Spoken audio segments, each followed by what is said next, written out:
Chers amis, bonjour, ici Paul Emmanuel, chercheur en biologie. Pour La Science te parle aujourd'hui, on va parler du rapport de l'Académie nationale de médecine qui est sorti le 2 avril ou le 1er avril, mais je crois qu'il a été rendu à la presse 2 avril.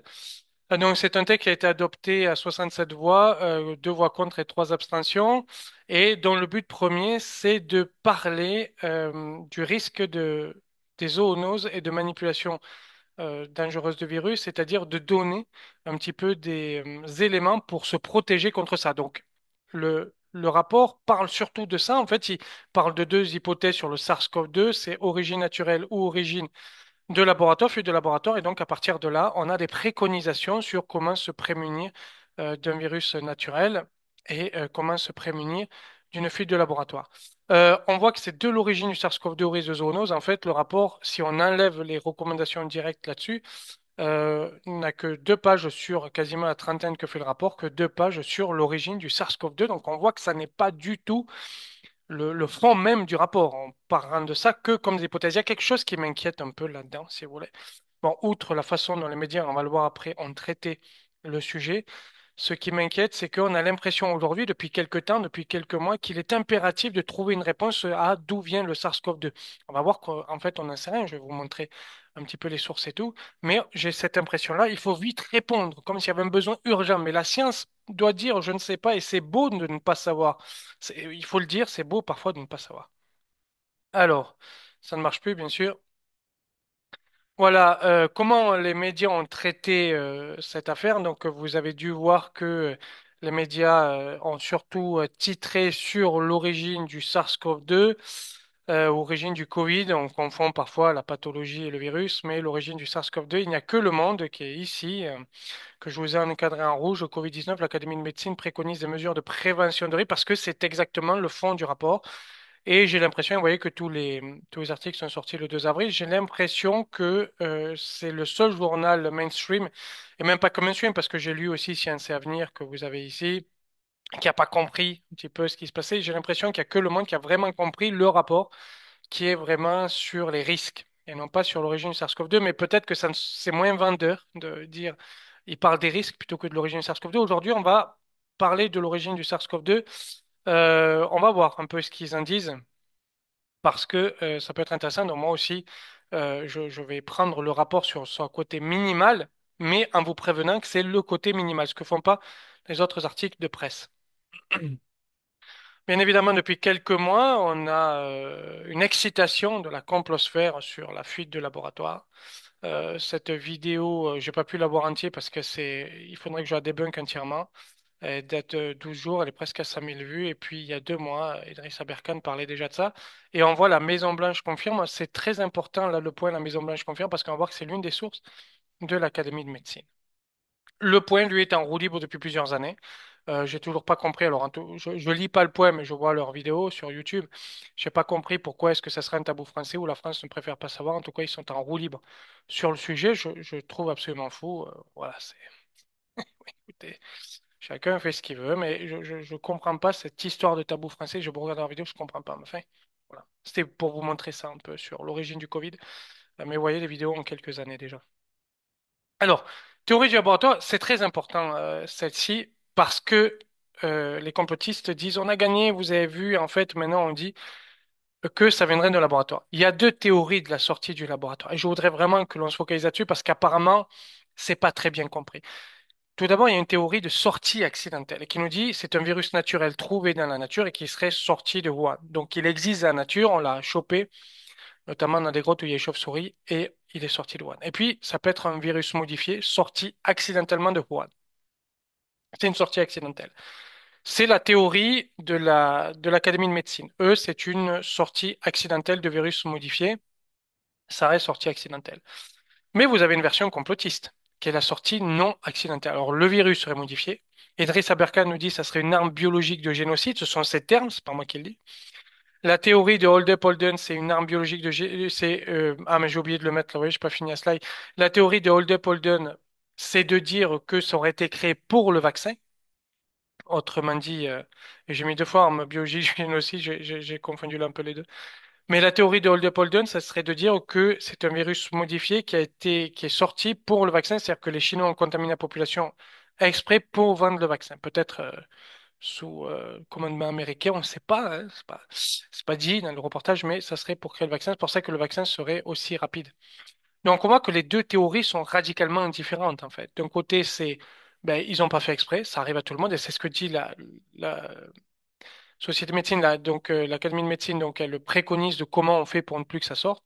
Et puis, théorie complotiste, qui est notamment celle d'Aberkan, de Holdup, etc., de Barnerias, donc qui dit c'est une arme biologique de génocide. Enfin là, c'est le terme employé. Vous imaginez un petit peu la pensée. Donc quand on dit ah oui, mais si l'Académie de médecine dit ça sort d'un laboratoire, donc les complotistes ont raison, non. Dans tous les cas, en fait, ils ont tort. Que ce soit une fuite de laboratoire ou un virus naturel, dans tous les cas, ils ont tort. Il faut vraiment l'avoir en tête parce que c'est très important. Faut bien comprendre ce qu'ils racontent. C'est important de comprendre ce qu'ils racontent. Alors, voilà le résumé de ce rapport et vous voyez que je vous ai mis en bleu ce qui est important pour eux. Donc là, vous avez le résumé. Et donc, il est nécessaire d'établir des recommandations en matière de surveillance épidémiologique. Les risques liés aux manipulations génétiques de virus sont également croissants. Il faut sensibiliser les chercheurs et les étudiants face à leurs responsabilités scientifiques et éthiques liées à la finalité de leurs travaux et face au risque d'accidents, incidents de laboratoire. Donc, c'est le but du rapport, c'est de dire que ce soit naturel ou que ce soit une fuite de laboratoire, il est nécessaire de prendre des, euh, des précautions. Et donc, le rapport va vraiment parler de précautions. Je vais vous montrer ça parce que l'origine du SARS-CoV-2 n'est pas le fond du rapport, c'est pas le cœur du rapport. C'est vraiment de prendre des précautions. Donc, il est nécessaire de lire ce rapport en détail parce que le rapport est juste sur les précautions qu'il donne. Voilà. Donc, ils le disent ici. Hein. Encore une fois, partir des faits, des constats pour comprendre l'origine de ce virus est indispensable pour anticiper et se préparer à d'autres risques qui persistent. Pour augmenter qu'il s'agisse des risques liés à des zoonoses à risque épidémique avec ou sans autre intermédiaire entre la chauve-souris et l'homme, ou ceux liés à des manipulations génétiques de virus. Là, encore une fois, ce que je vous ai dit part des deux hypothèses pour nous faire des recommandations. C'est extrêmement important de comprendre le but de ce rapport. On va voir maintenant les hypothèses. Vous avez deux hypothèses. La première, c'est que le SARS-CoV-2 est une zoonose. Et la deuxième, c'est que le SARS-CoV-2, il y a un accident de laboratoire. On parle bien d'accident de laboratoire. C'est accidentel, on ne dit pas que c'est voulu. La sortie du laboratoire, c'est l'hypothèse de l'Académie de médecine. Ils disent pas c'est un risque génocide ou je ne sais pas quoi. Ça n'est pas voulu, c'est un accident de laboratoire. Ils parlent même d'incident à un moment donné dans le texte, incident, accident de laboratoire. Donc, ce sont les deux hypothèses de l'Académie de médecine et ils vont travailler là-dessus. Nous, on va se pencher là-dessus. Ça marche plus. Alors, on va regarder petite sélection de leurs articles. Il y a 23 ou 24 articles, je crois, en bibliographie. La plupart des articles quand il s'agit réellement du SARS-CoV-2 de l'origine, montrent une origine naturelle. Voilà. Et je vous ai mis en rouge l'article le plus récent, celui de fin 2024, décembre 2024, dont on avait beaucoup parlé à l'époque. Euh, Mais tous ces articles, alors vous me dites, oui, mais vous me direz, oui, mais il y en a avant la pandémie, mais tout ça, en fait, vous voyez, on a trouvé un pool de SARS, de virus SARS chez les chauves-souris en 2017, on en a beaucoup parlé, et qui pourrait être à l'origine de nouveaux SARS, de nouveaux coronavirus SARS. Donc on est en 2017, c'est noté déjà dans une publication que eh ben, ces chauves-souris, les chauves-souris, par leur pôle de SARS, peuvent être à l'origine de nouveaux virus. Voilà, on a aussi un article 2005 qui nous disait pareil, Bats are natural reservoir for SARS-like coronavirus. Donc tout ça, c'est l'origine naturelle. Ça, c'est le tout premier article, le point 4, là, le tout premier article était sorti là-dessus et on notait déjà probable bat origin. Mais celui qui est important, c'est celui de 2024. Donc on voit que dans la bibliographie déjà de l'Académie de médecine, quand on parle de l'origine du SARS-CoV-2, euh, tous les articles pointent vers une origine naturelle. Et quand moi je vous dis qu'il y a une sorte de consensus sur l'origine, une sorte de, je dis pas qu'il y a un consensus, je dis une sorte de consensus sur l'origine naturelle du virus, parce que les articles scientifiques tournent tous vers l'origine naturelle du virus. Les articles sérieux, bien sûr, vous avez des articles toujours farfelus qui sont plus des commentaires que des articles d'ailleurs, Mais tous les articles sérieux, je vous en ai fait une liste d'une trentaine, une quarantaine. Il y a quelque temps, dans une vidéo, il y a 2, 3 ans, j'en ai reparlé régulièrement, mais on le voit, tous les articles sérieux là-dessus parlent d'origine naturelle du virus. Donc c'est important de le noter. Voilà, alors hypothèse naturelle. Alors ici, je vais critiquer, donc là c'est ce qui m'aide depuis, je vais critiquer cette hypothèse. Pourquoi? D'abord, on nous dit que on n'a pas trouvé d'autres intermédiaires, ce qui est vrai. On n'a toujours pas trouvé d'autres intermédiaires. Mais eux, ils ont un argument de plus dans ce rapport, c'est aucun foyer de contamination animale n'a été reporté en Chine. Alors c'est vrai, aucun foyer de contamination animale n'a été reporté en Chine, mais on peut considérer que les Chinois, de peur justement que ça se propage plus vite, aient tué tous ces animaux. C'est ce qu'on fait en général quand on a une épidémie chez des animaux qui peuvent se transmettre à l'homme. On tue tous les animaux. Rappelez-vous Creutzfeldt-Jacob à l'époque où on a décimé le cheptel français, le cheptel bovin et ovin français. Là, on peut considérer que les Chinois aient tué tous les animaux porteurs du virus. C'est une hypothèse que je fais. Je n'ai aucun élément pour étayer mon hypothèse, mais c'est une hypothèse que je fais. Mais pourquoi est-ce que je fais cette hypothèse? Elle sort pas de n'importe où. Pourquoi est-ce que je fais cette hypothèse? À cause de ce papier-là, où au Danemark, il y a eu 15 000 animaux dans une ferme infectés par le SARS-CoV-2, c'était des visons. Ils ont tous été tués, hein, ces 15 000 animaux, pauvres animaux. Mais chez les visons, les formes de mink, là, on avait du SARS-CoV-2. Et c'était toutes les 15 000 animaux, donc c'est tous l'élevage qui étaient touchés. Et on a tué tout le monde, pour pas que ça se transmette à l'homme. Donc, il peut y avoir même si on n'a pas trouvé en Chine, il peut y avoir des contaminations sur des élevages. On en a trouvé en Europe parce qu'on a fait des tests. Peut-être qu'en Chine, ils en ont trouvé, ils ont cramé tous les animaux et ils l'ont pas dit. Mais ça n'est pas invraisemblable en fait. Ça n'est pas invraisemblable puisque ça existe en Europe. Donc ça n'est pas du tout invraisemblable. Ça existe en Europe. Donc c'est à prendre en considération, me semble-t-il. Alors ils le prennent en considération, ceci étant. Mais pour l'hypothèse naturelle du virus, si on dit on n'a pas trouvé d'infection notable chez les animaux, oui, mais en Europe on l'a trouvé. Donc peut-être que les Chinois ont fait quelque chose. Et vous allez voir que cette hypothèse est d'autant plus intéressante pour la suite.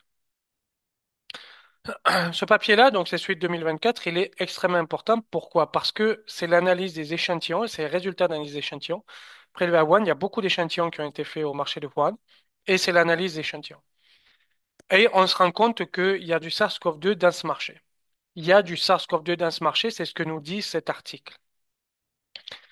Cet article nous dit le SARS-CoV-2 est probablement animal. C'est probablement chez les animaux qu'il était. Mais il y a une limitation. La limitation de l'article, et c'est une limitation de l'article, ça veut dire que ça n'est pas la conclusion à proprement parler des auteurs, c'est une limitation de l'article. Il faut bien comprendre ce que ça signifie. Ça veut dire que, fait l'article, les auteurs disent probablement ça vient d'animaux, mais limitation, ça peut aussi venir d'êtres humains. La seule chose qu'on sait, c'est que on a trouvé du SARS-CoV-2 sur les étals du marché à Wuhan, mais on ne peut pas savoir si ça vient d'animaux, c'est les animaux qui ont contaminé les étals et le marché, ou si c'est l'humain. De cette limitation-là, ce rapport de l'Académie de médecine en fait une hypothèse. Et je viens à me demander comment d'une limitation d'un article on peut en faire une hypothèse parce que ça n'est pas le but de la limitation. La limitation, c'est vraiment pour analyser l'article. Mais d'une limitation en faire une hypothèse, c'est il faut quand même plus de données pour en faire. On peut en faire une hypothèse, mais il en faut plus de données. L'article n'en fait pas l'hypothèse. L'article limite. Ils n'ont pas assez de données pour en faire une hypothèse. Je ne sais pas si vous comprenez la différence. On dit on a trouvé du SARS-CoV-2 dans les étals, c'est probablement animal vu la quantité qu'il y avait, mais cela peut potentiellement être humain. Mais il n'y a pas assez d'indices pour indiquer que c'est humain, donc c'est une limitation de l'article, mais pas une hypothèse centrale de l'article. Là, ici, c'est l'une des hypothèses centrales pour critiquer cet article. Il faut critiquer cet article, bien sûr, aucun article n'est parfait, et cet article nous dit juste, conclusion de cet article, c'est juste qu'il y avait du SARS-CoV-2 au marché de Wuhan en 2019, 2020. Mais on ne sait pas, fin 2019, début 2020, mais on ne sait pas si ça vient de l'animal ou de l'humain. on pense que c'est probablement de l'animal, mais une des limitations, c'est que ça peut aussi venir de l'humain. Mais ça n'est pas une hypothèse majeure, et eux, ils en font une hypothèse tout de même assez majeure. Je comprends pas le pourquoi. Voilà, c'est un peu ça. Alors, quelque part où ils disent on n'a pas trouvé de réservoir animal à Wuhan, on sait toujours pas quel est l'hôte intermédiaire, alors que dans leur avant-propos, ils vous disent avec ou sans hôte intermédiaire. Donc, parce qu'on sait qu'il peut ne pas y avoir d'hôte intermédiaire entre l'animal et l'humain. Exemple, j'ai parlé tout à l'heure de Creutzfeldt-Jacob. Ben, Creutzfeldt-Jacob, vous mangez de la vache, vous pouvez choper Creutzfeldt-Jacob. Donc, vous mangez un animal, vous pouvez le choper sans qu'il y ait plusieurs types d'hôtes. Enfin, je veux dire, ça peut venir directement de la chauve-souris, par exemple. Oui. L'intermédiaire, ça sera entre la chauve-souris et l'humain. Ça peut venir directement de la chauve-souris. La question, elle est là aussi. C'est comment. Voilà. Je suis pas virologue, donc mes connaissances sont limitées, mais comme dans l'introduction, il vous parle avec ou sans hôte, et que là, dans l'origine naturelle pour la critiquer, il faut impérativement qu'il y ait un hôte, ça me paraît ouais, un peu bizarre, c'est tout, mais. Voilà. Alors, eux, ils disent que l'épidémie initiale s'est révélée très centralisée, liée à un virus de séquence très homogène en contradiction avec un virus qui aurait circulé et qui aurait évolué au sein de réservoirs animaux avant d'atteindre les espèces au marché de Wuhan. Là, on est encore sur l'autre intermédiaire.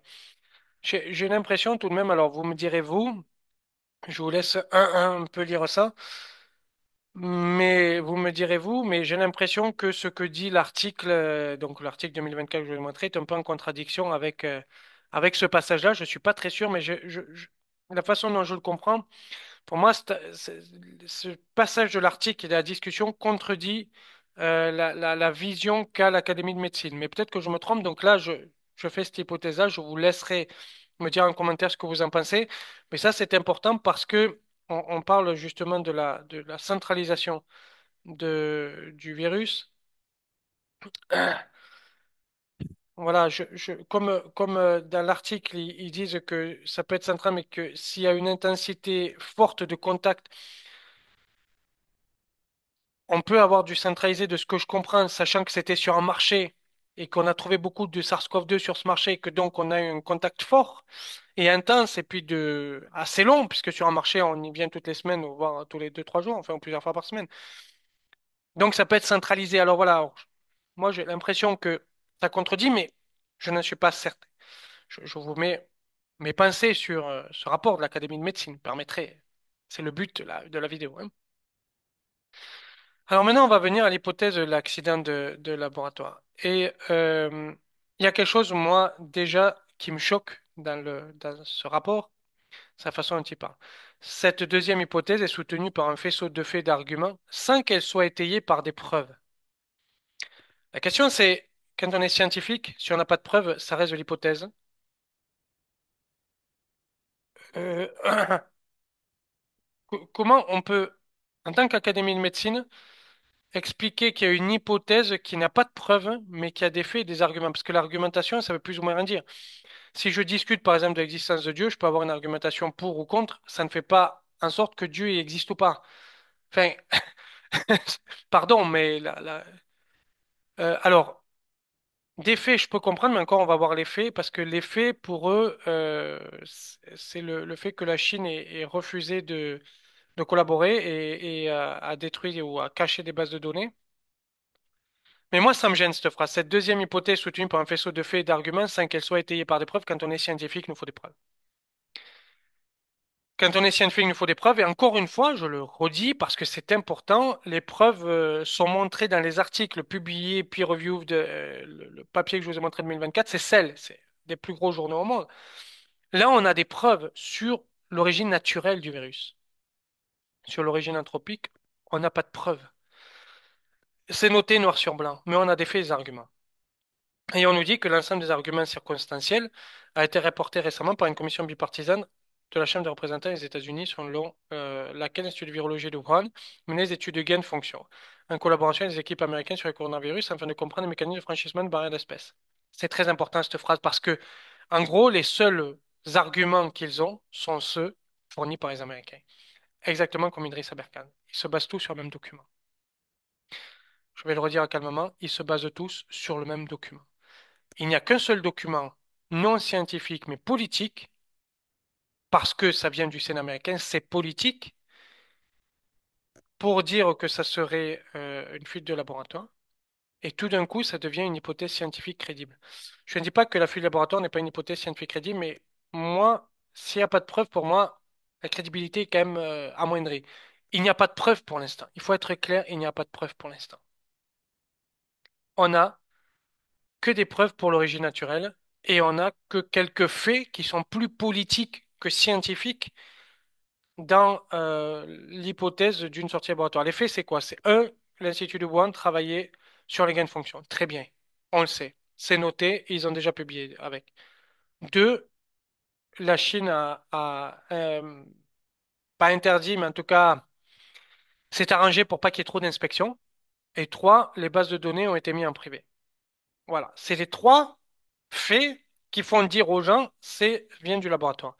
Par contre, on dit il n'y a pas de réservoir animal en Chine, sans prendre en considération que les Chinois ont pu tuer tous les animaux. Et donc, il n'y a plus de traces. Mais par contre, le fait qu'ils aient mis des bases de données en privé, alors ça veut dire qu'ils cachent un truc. C'est deux poids, deux mesures, là. Enfin, je suis pas très certain de comprendre le raisonnement. Mais le raisonnement, c'est dire, voilà, la Chambre le Sénat américain a pondu un document qui n'a pas de preuves scientifiques, qui a des arguments politiques, parce que c'est ça, hein. Là, on est vraiment dans la politisation de la science, donc on peut partir de cette hypothèse-là. Ça me paraît un peu farfelu. Et ça me paraît d'autant farfelu que euh, aujourd'hui, il faut voir, il faut voir la littérature là-dessus. On nous dit que le coronavirus a des furines light cleavage qui sont absentes du CoV de la même clade, donc on peut dire, alors ça peut être un gain de fonction, mais alors c'est vrai, mais là, vous voyez, il ne dit pas que le SARS-CoV-2 est anthropique dans ce papier. Ça peut être un gain de fonction, je suis tout à fait d'accord. Seulement, on peut avoir aussi ce gain de fonction naturellement. C'est pas moi qui le dis, hein, c'est aussi le papier. Pardon, mais à un moment donné, il faut quand même analyser ça. On a ce papier très intéressant de The Lancet Laboratory Acquired Infection Pathogen Escape Worldwide between 2000 et 2021 Scoping Review. Là, il y a quelque chose qui est très intéressant, c'est les virus sur lesquels travaillait l'ensemble du monde, on va dire, sur donc les virus sur lesquels travaillait l'ensemble du monde. Donc ce papier, vous voyez, 2021, donc il est assez récent. Donc c'est un peu le listing et l'analyse de tous les virus sur lesquels on travaille. Le SARS-CoV-2 n'en fait pas partie. C'est The Lancet. Ils ont analysé tous les virus sur lesquels on travaille, donc Acquired Infection and Pathogen Escape et les fuites de laboratoire. En tout cas, probable estimé. Le SARS-CoV-2 n'en fait pas partie. Donc on a la liste de tous les virus sur lesquels on travaille. On a la liste de tous les virus sur lesquels on travaille en laboratoire, sur ceux qui peuvent potentiellement s'échapper. Le SARS-CoV-2 n'en fait pas partie. L'article est assez long, je vous laisserai lire si vous êtes intéressé, mais c'est intéressant parce que on dit souvent on cache les bases de données, etc. Mais comme il y a des publications, on peut suivre un peu ce qui est fait. C'est ce que fait The Lancet ici. On peut suivre un peu ce qui est fait, c'est ce qui est fait sur The Lancet ici. Donc c'est intéressant aussi d'avoir cet argument de dire oui, mais bon, les bases de données sont cachées, mais il y a aussi des publications.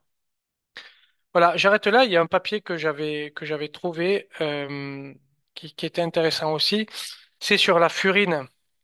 Les sites furine sur les SARS-CoV, alors pas de la même clade que le SARS-CoV-2, mais sur d'autres clades, et qui existent, en fait, qu'on a trouvé dans la nature, et le papier daté 2005-2006 de mémoire ici. Je comprends pas pourquoi je l'ai pas mis, mais ça veut dire que dans d'autres clades de SARS-CoV-2, et on a trouvé des sites de clivage à la furine. Ça peut être intéressant, vous savez, parce que les virus peuvent se combiner entre eux. Alors pourquoi est-ce qu'il n'y aurait pas, moi je fais cette hypothèse-là, une combinaison quelque part dans un réservoir de chauve-souris de virus SARS-CoV de plusieurs classes. Je ne suis pas virologue, je ne sais pas si c'est possible, mais je peux faire cette hypothèse-là. Voilà. Mais ce que j'avais à dire sur ce rapport, c'est que dans leur bibliographie, on a plus d'articles et on a essentiellement des articles avec des preuves scientifiques sur l'origine naturelle du virus. Ça, c'est important de le noter parce que ben, c'est les seules preuves scientifiques qu'on ait. Que l'argument sur l'accident de laboratoire, comme ils disent, eux, on a défait l'hypothèse de l'accident de laboratoire pendant on a défait des arguments, mais pas de preuves scientifiques. Donc, c'est plus une hypothèse politique en disant les Chinois travaillaient là-dessus. Or, The Lancet montre que on ne travaillait pas forcément sur ce virus-là en particulier, parce qu'il y a le listing des virus sur lesquels ce type de laboratoire travaillait. Donc, je trouve que quand même, soit on croit The Lancet, soit on croit le Sénat américain, mais on peut pas croire les deux à la fois, parce que les deux sont contradictoires. Donc, moi, je suis plutôt The Lancet. Je suis désolé, je suis scientifique, je suis plutôt The Lancet que Sénat américain. L'Académie de médecine est plus Sénat américain que The Lancet. Chacun son truc.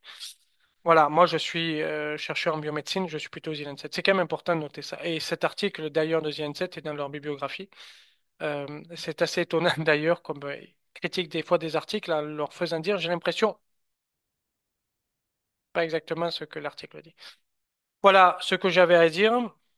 Et je vais juste finir là-dessus parce que cela me semble important. Voilà, n'oubliez pas que dans tous les cas, les complotistes ont tort puisque l'hypothèse qu'ils donnent n'est pas